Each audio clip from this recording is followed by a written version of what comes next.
বাঁকুড়া একজনকে দেখিয়েছিলাম আমরা, যিনি বছর তিনেক আগেও ছিলেন রং মিস্ত্রি, আর আজ তার বাড়ি প্রাসাদের মতো একটা বাড়ি ছিল। এই দেখুন, সেই বাড়ির বাইরে মানুষ তারা ওয়েট করছেন, বাড়ির গেট ভাঙা হচ্ছে হাতুড়ি দিয়ে। বাড়ির বাইরে থেকে দেখলে বোঝা যাবে ভিতরটা একেবারে প্রাসাদ।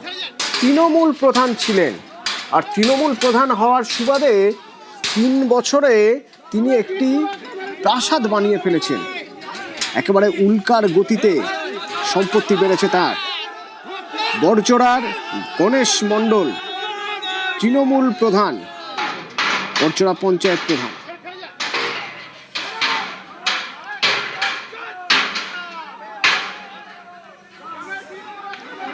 বড়জোড়ার শিল্প তালুক, সেখান থেকে তোলাবাজির অভিযোগ এই পঞ্চায়েত প্রধানের বিরুদ্ধে। 3 বছরের সম্পত্তির পাহাড় এতটাই যে একজন রং মিস্ত্রির এরকম প্রাসাদের মতো বাড়ি।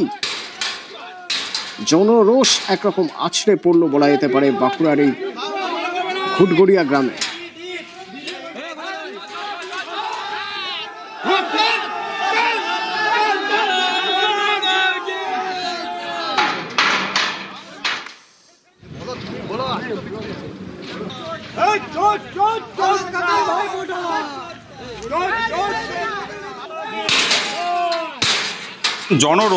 জনরোষটা হবে না কেন? উনি 2023 সালের জুলাই মাসে পঞ্চায়েতের প্রধান হয়েছেন।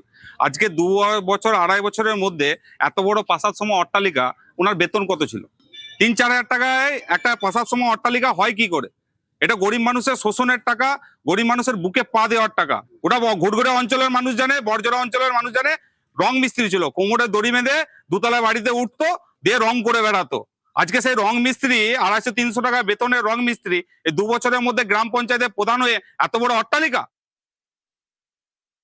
বিজেপির লোক এসে পরে গেট চাবি দিয়েছিল, বাইরে চাবিটা এই যে খুলে ভেঙে দিয়েছে। তারপরে যত ইট, তারপরে ফুলের টব আরে এবং ইট ছুঁড়ে, ওই যে গ্লাস আরে সব ছুঁড়ে ছুঁড়ে ভেঙে দিয়েছে। কেন? ওই যে ছেলে তৃণমূল বিপক্ষে পার্টি করে। কি করে জানবো? কারো তো খারাপ করে নেই কখনো, কেউ অঞ্চলে কেউ বলতে পারবেন না যে খারাপ। আপনারা কে কে ছিলেন বাড়িতে? আমি ছিলাম, আর ওর মা, গণেশের মা, আর ওর শাশুড়ি মা আছে কেবল, আর কেউ নেই।